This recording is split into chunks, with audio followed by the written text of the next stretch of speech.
धन्यवाद आजका यस कार्यक्रमको आयोजकज्यूलाई। नेतृत्व विकासका लागि उद्घोषण तथा भाषण कला तालिमका सभाध्यक्षज्यू, यस कार्यक्रमका प्रमुख अतिथिज्यू, विशेष अतिथि घरजोङ गाउँपालिकाका उपाध्यक्षज्यू, घरजोङ गाउँपालिकाका कार्यपालिका सदस्यज्यूहरू, जिल्ला समन्वय समितिका सदस्यज्यू, गाउँपालिकाका वडा सदस्यज्यूहरू र यस गाउँपालिका अन्तर्गत विभिन्न महिला तथा आमा समूहबाट प्रतिनिधित्व गर्नुहुने महिला तथा आमा समूहका पदाधिकारीज्यूहरू लगायत यस घरजोङ गाउँपालिकाका कर्मचारीज्यूहरू,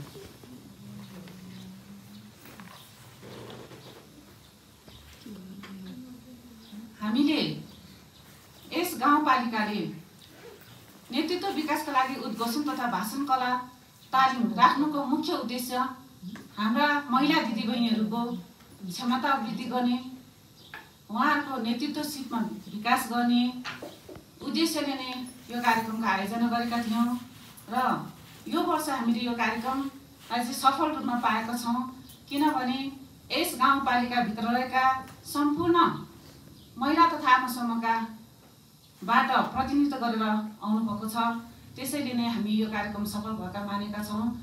नत्र भने केही समूहबाट चाहिँ प्रतिनिधित्व गर्ने, केही समूहबाट प्रतिनिधित्व गरेन भने चाहिँ यो कार्यक्रमको खासै अर्थ रहने थिएन।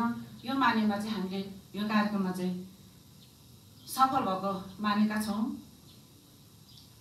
र यो तालिमको मुख्य उद्देश्य भनेको हामीभित्र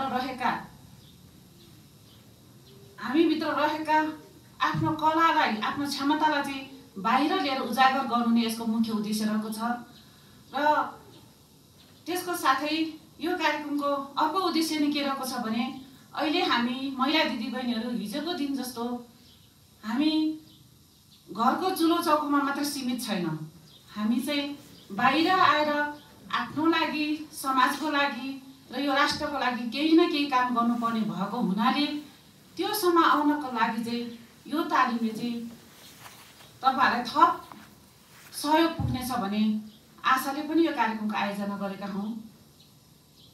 र म अरु के कुरा भन्न चाहन्छु भने हामी महिला दिदीबहिनीहरू चाहिँ यस गाउँपालिकाले वर्षेनी रूपमा केही न केही महिला दिदीबहिनीको लागि कार्यक्रम गरिरहेका हुन्छौँ। तर त्यो कार्यक्रम हामीले वडा स्तरबाट, बस्ती स्तरबाट चाहिँ योजनामा माग भई आउनुपर्ने हुन्छ।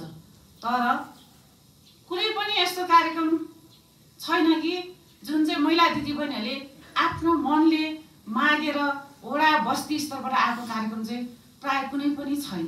यो चाहिँ जबरजस्ती नै म महिला तथा बालबालिका शाखामा कार्यरत भएको हिसाबले यो कार्यक्रम चाहिँ राख्नुपर्छ है भनेर चाहिँ त्यसरी आउने गरेको छ। र म यहाँ वडा सदस्य महिला दिदीबहिनीहरू पनि हुनुहुन्छ। म के भन्न चाहन्छु भने हजुरहरूले जुन वर्षेनी रूपमा वडामा चाहिँ योजना, बस्ती स्तरको योजना तर्जुमा गर्नुहुन्छ, त्यो योजना तर्जुमा गर्दाखेरि चाहिँ हजुरहरू चाहिँ त्यो बस्तीको, त्यो वडाको चाहिँ महिलाहरूको अगुवा हुनुहुन्छ।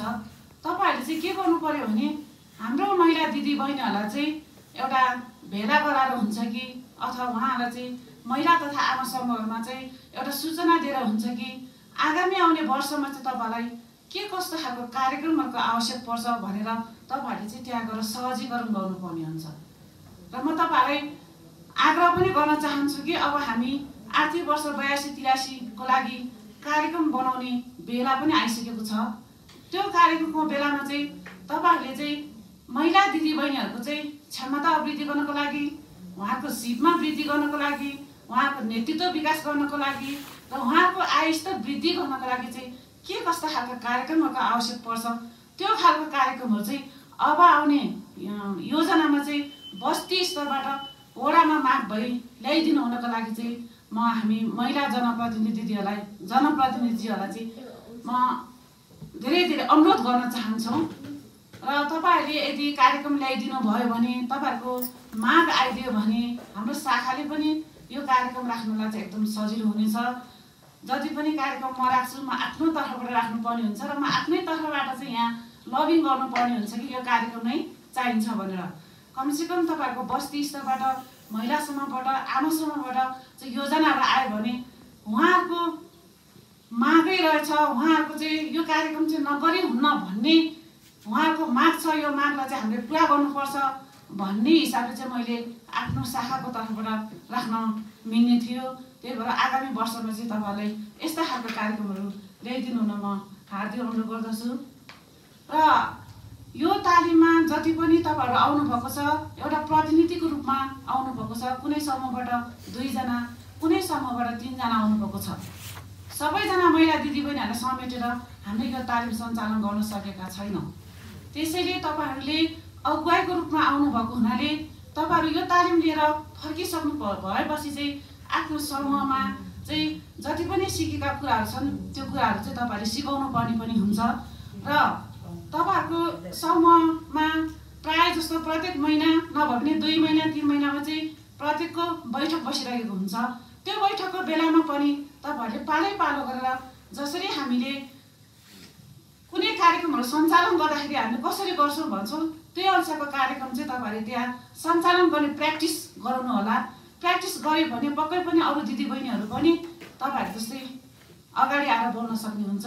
म त्यो तपाईँहरूलाई आग्रह गर्न चाहन्छु। र अर्को कुरा म के भन्न चाहन्छु भने जति पनि हाम्रो समिति, उपसमिति, उपभोक्ता समितिहरूमा चाहिँ 33% महिलाले चाहेर पनि नचाहेर पनि बस्नै पर्ने बाध्यता छ। अबदेखि तपाईँहरूले त्यसमा बाध्यतावश होइन कि आफ्नो खुसीले म पनि बस्छु र म पनि केही गर्न सक्छु, मैले यो समाजको लागि, यो पालिकाको विकासको लागि म केही गर्न सक्छु भनेर तपाईँहरूले भोलिका दिनमा चाहिँ म गर्न सक्छु है भनेर त्यो अनुसारको पोस्टहरू तपाईँहरूले चाहिँ त्यो अनुसारको पदहरू चाहिँ समातेर काम गर्नुहुन पनि म हार्दिक अनुरोध गर्छु। त्यसै गऱ्यो भने मात्र तपाईँहरूको नेतृत्व गर्ने सिपमा विकास हुनेछ। र अर्को कुरा मैले आगामी वर्ष, आगामी 2084 सालको चुनावमा पनि मैले हिजो पनि भनेका थिएँ, हामी वडा सदस्यमा मात्र सीमित नरहिकन वडा अध्यक्ष र गाउँपालिका उपाध्यक्ष र अध्यक्षसम्म, अब माथिको सांसदको कुरा त हामी अहिले नै सक्दैनौँ, त्योसम्म हाम्रो पुग्ने हैसियत भए पनि हाम्रो घर परिवार र आफूले सक्दैन कि भन्ने हिसाबले हामी त्यहाँसम्म जान नसके पनि आफ्नो गाउँपालिकाको विकास गर्नको लागि वडा अध्यक्ष र गाउँपालिका उपाध्यक्ष र अध्यक्षसम्म तपाईँहरूको नेतृत्व गर्ने व्यक्तित्वहरू, महिला दिदीबहिनीहरू चाहिँ बढेको देख्न पाओस् भन्दै मेरो आफ्नो भनाइहरू यहीँ अन्त गर्न चाहन्छु। हस्त।